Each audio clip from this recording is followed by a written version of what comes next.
দূরত্ব সম্পর্কের আসল পরীক্ষা। দূরত্ব কখনো কোনো সম্পর্ককে শেষ করতে পারে না। যদি দুইজনের অনুভূতি সত্যি হয়, কাছে থেকে অবহেলা করার চেয়ে দূরে থেকে একে অপরের মঙ্গল কামনা করা অনেক ভালো। যে আপনাকে সত্যি ভালোবাসে সে পৃথিবীর যে প্রান্তেই থাকুক না কেন ঠিক আপনার খোঁজ নেবে। আর যে ভালোবাসে না সে পাশাপাশি বসে থেকেও দুজন দুজনের দূরে থাকে। কথার আঘাত কি জানেন?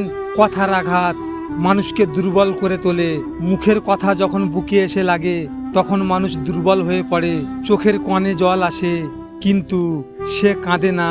সবার সামনে সে চুপ হয়ে যায়, আর সেই চুপ থাকাটাই সবচেয়ে ভয়ঙ্কর। কথা দিয়ে যেমন হৃদয় জোড়া যায়, তেমনি কথা দিয়েই হৃদয় ভাঙা যায়। একটা স্নেহভরা বাক্য মানুষকে সারাদিনের ক্লান্তি ভুলিয়ে দিতে পারে, আবার একটা কঠিন বাক্য তার সমস্ত আত্মবিশ্বাস ভেঙে দিতে পারে। আমি কখনো কারো জীবনে বোঝা হয়ে থাকতে চাই না। যেখানে আমার প্রয়োজন শেষ সেখান থেকে চুপচাপ সরে আসি। কেউ মুখ ফিরিয়ে নিলে আমি আর তাকে ডাক দেই না। আমি জানি জোর করে থাকা মানে নিজেকে ছোট করে ফেলা। ভালোবাসা যদি একতরফা হয় তাহলে সেই সম্পর্ক কেবলই যন্ত্রণার নাম। আমার অভ্যাস কাউকে আমার অনুপস্থিতি বুঝতে দেই না, বরং এমনভাবে দূরে সরে যাই যেন আমি কোনোদিন ছিলামই না। কথা না খুঁজে পেলে আমি নীরব থাকি, কারণ নীরব থাকা শেখায় আত্মসম্মান। কেউ যদি চলে যেতে চায় আমি তার পথ আটকাই না। যত কষ্টই হোক নিজেকে হারতে দেই না। এটা আমার কোনো অ্যাটিটিউড নয়, এটা আমার আত্মসম্মান। আমার ধ্বংসের জন্য কোনো শত্রুর প্রয়োজন নেই। আমার ভালোবাসাই ছিল যথেষ্ট।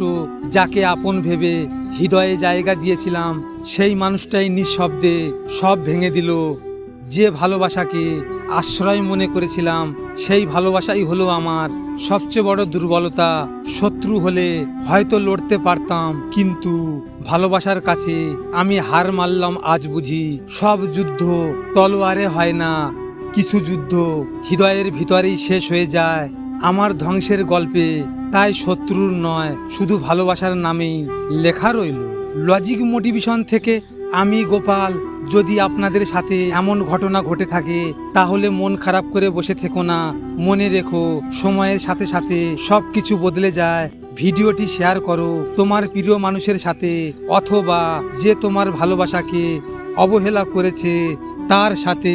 হয়তো তুমি এই কথাগুলো তার সামনে বলতে পারবে না, তাই এই ভিডিওটির মাধ্যমে তুমি তোমার মনের কথাগুলো তাকে জানিয়ে দাও। সব শেষে তোমরা ভালো থেকো, নিজের খেয়াল রেখো। ধন্যবাদ।